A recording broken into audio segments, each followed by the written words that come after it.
The book of meditator का ये सूत्र कहता है, meditator comes to know sooner और later that all problems are illusions of the mind. His life is free from illusions. He perceives life the way it is. अर्थात ध्यानी जल्दी या देर में ये जान लेता है कि जीवन की सारी समस्याएं मन के द्वारा निर्मित एक भ्रम मात्र है। वो इस समझ के साथ जीवन के भ्रमों से मुक्त होता है और जीवन को वैसे ही देखता है जैसे वो है। ये बात रोचक है, समझने जैसी है।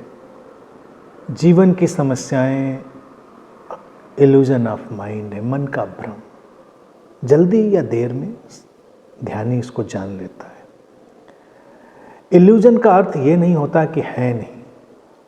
इल्यूजन का अर्थ होता है कि हमारा परसेप्शन, हम जो देख रहे हैं वही नहीं है, कुछ और है, हमको कुछ और दिख रहा है। मन कुछ और देखकर समस्या पैदा कर लेता है। जैसे रस्सी में सांप को देख लेना, जो बड़ा प्रचलित उदाहरण है। रस्सी है पड़ी अंधेरे में, मन उसको देखता है और अनुवाद करता है सांप में। भय आता है, परेशानी आती है। इसीलिए ये उदाहरण अद्वैत के दर्शन में अष्टावक्र के समय से बहुत चला आया कि ये संसार ऐसा ही है जैसे रस्सी में सर्प। अब इल्यूजन एक ऐसी रोचक बात है और अच्छा शब्द है जिसको हम देखें। आज आधुनिक समय में हम जो मैजिशियन हैं, जो जादूगर हैं, उनको हम इल्यूजनिस्ट कहते हैं। इल्यूजनिस्ट अर्थात जो इल्यूजन पैदा करते हैं, वो इल्यूजन्स के थ्रू इंटरटेनमेंट पैदा करते हैं, मनोरंजन पैदा करते हैं। तो मैजिशियन क्या करता है, जिसको हम आज इल्यूजनिस्ट कहते हैं? काम वो वही कर रहा है, यथार्थ में जो वो कर रहा है वो कुछ और है, लेकिन हमारी आँखों को जो वो दिखाता है वो कुछ और है। तो हम जब कुछ और देखते हैं, हमारे लिए मनोरंजन बनता है। तो किसी इल्यूजनिस्ट का अगर शो है, किसी मैजिशियन का शो है, तो हमारे लिए वो एंटरटेनमेंट बनता, प्रॉब्लम नहीं बनता। लेकिन आप देखें, यही तो प्रॉब्लमों का भी स्ट्रक्चर है।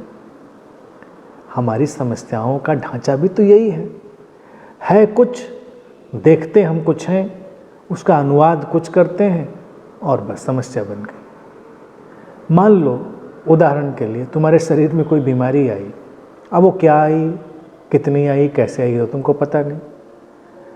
तुमने उसका अनुवाद किया, अब पता नहीं बचेंगे कि नहीं बचेंगे, अब पता नहीं क्या होगा, और तुम समस्याओं से घिर गए। जीवन में केवल परिस्थितियों के बदलाव होते हैं, समस्याएं नहीं होती। तुम्हारे पास धन कम हो ज़्यादा हो, स्वास्थ्य कम हो ज़्यादा हो, मित्र कम हो ज़्यादा हो, परिस्थितियाँ सुगम हो दुर्गम हो, कुछ भी हो, अगर तुम देखो कि उसमें मन का तुम्हारा जो इन्वॉल्वमेंट है वो ना करो, तो समस्या कुछ भी नहीं है। वो केवल एक परिस्थिति है जो बदलाव की मांग कर रही है, जिसका बदलाव समय के साथ घट जाएगा। लेकिन हमारा मन इल्यूजनिस्ट है, वो तुरंत उसको ट्रांसलेट करता है, उसका अनुवाद करता है और हमको कुछ का कुछ समझाता है। बस हमारे लिए परेशानी खड़ी हो जाती है। तो सूत्र कहता है कि ध्यानी इस बात को समझ लेता है एक दिन, और फिर वो जो इल्यूजनिस्ट नेचर है मन का, जो जादू पैदा करने वाला स्वभाव है मन का, उससे हट जाता है। और उसके हटने के साथ ही वो संसार के इस भ्रम से मुक्त होकर जीने लगता है। तब क्या होता है कि जो जैसा है वो वैसा ही उसको देखता है, कोई समस्या नहीं। जैसा है वैसा ही देख लिया जाए जीवन को, तो समस्या कुछ नहीं। मान लो तुम्हारे हाथ में चोट लगी है, अब इस चोट को तुम बस चोट की तरह देख लेते हो, ये समस्या नहीं है, ये समाधान का प्रारंभ है। तुम उसका इलाज करोगे, चिकित्सा करोगे, समाधान हो जाएगा। लेकिन जब तुम उस चोट को व्याख्या देते हो, तुम्हारा मन इल्यूजनिस्ट बन जाता है, मैजिशियन, कुछ का कुछ बनाने लगता है, उसमें तुम्हारी दुश्चिंताओं, तुम्हारी कल्पनाओं के रंग डाल देता है और समस्या गंभीर हो जाती है। कोई भी समस्या गंभीर नहीं होती। यहाँ तक कि देखा जाए, समस्या शब्द, प्रॉब्लम वर्ड भी बेमानी है, केवल एक डिफरेंट सिचुएशन हम उसको कह सकते हैं, एक बदली हुई परिस्थिति, एक नई परिस्थिति। अब नई परिस्थिति को आप समस्या माने तो समस्या, ना समस्या माने तो समस्या नहीं है।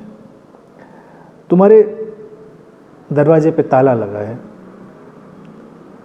तुम्हारे हाथ में चाबी है, बंद ताला समस्या है? नहीं, तुम चाबी से उसको खोल लोगे, आगे का काम करोगे। लेकिन अगर तुम दुश्चिंताओं से घिर जाओ कि पता नहीं इस चाबी से खुलेगा कि नहीं खुलेगा, कि क्या होगा, तो वो ताला जो सामान्य रूप से बंद है वो भी तुम्हारे लिए समस्या बन गया। और फिर उत्तेजना में, बेचैनी में तुम चाबी उल्टी सीधी घुमाओ, ताला खुलने में अड़चन करे, तुम और परेशान हो जाओ। तो ज़िंदगी में ऐसे ही बहुत सारे घटनाक्रम होते हैं जहाँ पर तुम्हारे पास चाबियाँ भी होती हैं, तुम शांति से उन तालों को खोल सकते हो, लेकिन अपनी परेशानी, दुश्चिंताओं में टकरा कर, उलझन में पड़कर तुम कुछ परेशानियाँ पैदा करते हो। तो अब इसमें जो मेडिटेटर है वो क्या काम करता है, वो अपने मन के इल्यूजनिस्ट नेचर को, मैजिशियन, जादूगर वाले स्वभाव को जान लेता है और जीवन का आनंद लेता है। तब फिर तुम्हारे लिए ये सब एक शो हो जाता है, एक एंटरटेनमेंट बन जाता है। तुम हर चीज़ का आनंद ले सकते हो, बदली हुई परिस्थितियों का आनंद ले सकते हो, उनसे दुखी और व्यथित होने के बजाय उनका आनंद ले सकते हो।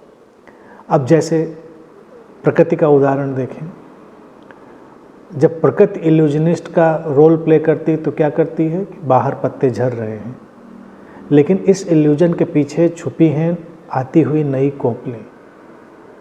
तुमको चूँकि वहाँ पर पता है ये बात, तो तुमको कोई परेशानी नहीं है, तुमको लगता हाँ ठीक है। लेकिन तुम कल्पना करो कि अभी तुमको पता ही नहीं है कि ये पीछे कोपलें भी आने वाली हैं नई, तो झड़ते हुए पत्ते तुम्हारे लिए समस्या हो गए। अरे बाप रे, पेड़ के पत्ते गिरे जा रहे हैं, अब क्या होगा? 4 गिर गए, 10 गिर गए, पूरा पेड़ खाली हो गया। तुम्हारी परेशानी का अंत नहीं। प्रकृति जादूगर की तरह अपना काम कर रही है, पीछे से वो नई कोपले लेकर आएगी, तुम खुश हो जाते हो। यही घटनाक्रम पूरे जीवन में चल रहा है। यहाँ जो समस्या जैसा तुमको दिखता है, पत्तों के झड़ने जैसा, उसके पीछे जीवन नई कोपलों को लाने का काम कर रहा होता है। तो पूरी नेचर इल्यूजनिस्ट है, मैजिशियन है। ध्यानी इसको जान चुका होता है, अपने मन के इस इल्यूजनिस्ट नेचर को जान चुका होता है और शांत, तटस्थ, सहज होकर जीवन जैसा है बस उसको वैसा देखते हुए चलता रहता है। और तब उसके लिए जीवन कभी भी समस्या नहीं होता, बस एक बदलाव की प्रक्रिया होता है। और इस ढंग से जीना उसको एक अखंडित शांति में ले जाता है, अनब्रोकन पीस में।